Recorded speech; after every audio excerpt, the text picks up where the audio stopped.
ko siya, nakaka-relate ako, and I'm sure marami sa ating ang nakaka-relate sa pinagdadaanan ni Bianca. Especially ang Pilipinas, dahil ang Pilipinas ang may pinakamataas na dog ownership ratio sa buong Asia-Pacific region. With 2/3 of all households, merong alagang aso. Kaya bahay mo? Yes, bahay ko ikaw. rin. Oo, kaya talagang mga Pinoy ay certified dog lovers at fur parents. Ay, nako talaga. At bilang solong anak nga itong si Bianca, imagine si Peach, yung tinuturing niyang karamay niya sa lahat ng pinagdaanan niya sa life so far. Kaya naman, kaugnay nito, eto na, paano kaya niya haharapin ang balita na kanyang matatanggap? Pilipinas at Team Online, narito po ang kwento. Ipinatawag ni Kuya si Bianca. Bianca, ipinatawag kita rito para sa isang importanteng balita. Ano po yun, kuya? Isang balita mula sa outside world. Apa. Para sa balitang ito, maririnig mo mismo sa iyong nanay.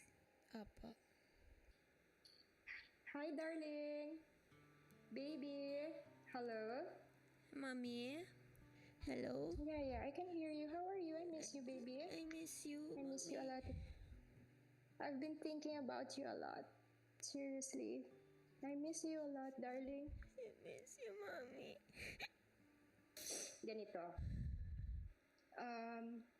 Kung ano man ang ibabalita ko sa'yo, I want you to use this to fuel your dreams and love God even more, okay? What is it, Mommy? So just hear me out for a while because what I'm about to tell you is not really easy. Pero alam ko namang strong ka. Kilala kita eh. I know. So, it's about Peach, okay? It's about Peach.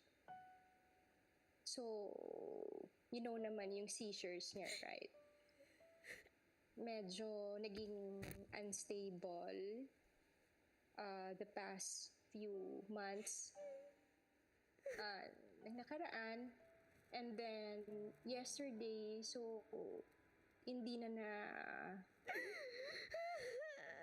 kayanan ni Peach, baby. So, but you know what? I really did everything, baby.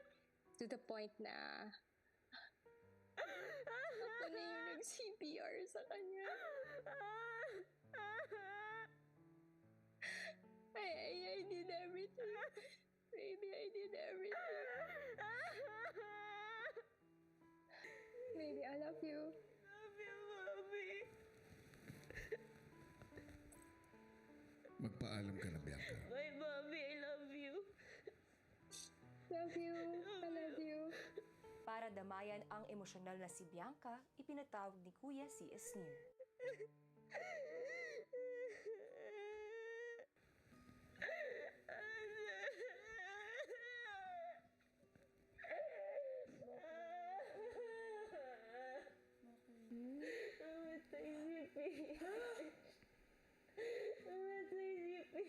Peach.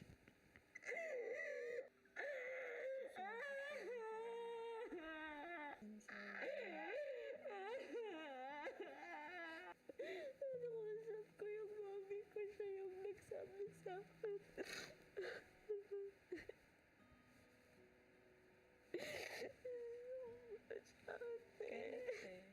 Ngayon na.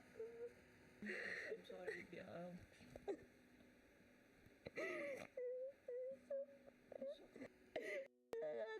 Nagmeron ako. Iwan niyo ako. Bianca, Opo. lubos ako nakikiramay.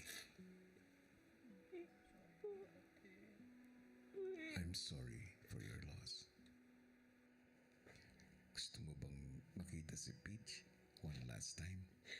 Opo. Papayagan kitang makapagpaalam. Bukas ng hapon, papayagan kitang lumabas ng aking bahay para makapagpaalam kay Peach. Thank you, Kuya. Alam kong mabigat ang pinagdadaanan mo. At sana, sa huling paalam mo sa kanya, makahanap ka ng kahit na kaunting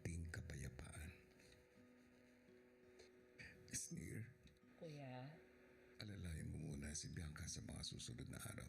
Opo, kuya. Handa ka nang lumabas? Handa ka nang harapin ang mga housemates? Opo, kuya.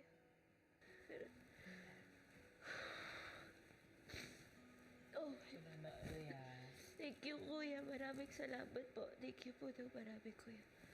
Pagbalik ni na Bianca at Esnir mula sa confession room, si Bianca dinamayan ng mga kasama. I'm itching.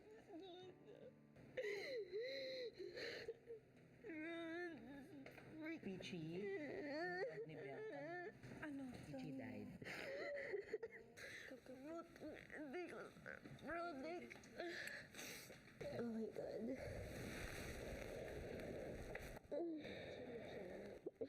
Si Dustin nga. What's it done? Paano na?